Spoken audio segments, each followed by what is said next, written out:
آشپزخونه هم چقدر 2 متر اعراضی بیشتر ببین آشپزخونه ها رو معمولا یه قیمت ثابت داره تا جایی که من میگم. مثلا میگه مثلا 1.1 مثلا میگم مثلا 20 تومن یه قیمت ثابت داره. مثلا 2 متریش مثلا اینقدره.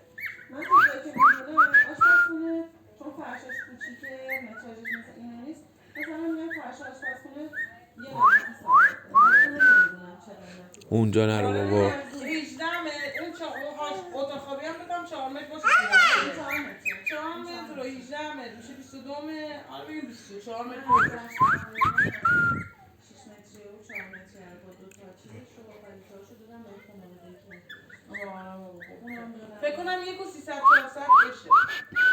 آره یه همچین چیزایی. ببین مثلا تو تقریبا فرشاد اندازه مال بابا ایناست، مال اونا هم مثلا 1 و 300 بعد فرش آشپزخونه هم باز نمیندازم. این فرش آشپزخونه تو انباریه. می‌خواستم به کسی فعلا که نه همونو میندازم. آره چون میشه کسی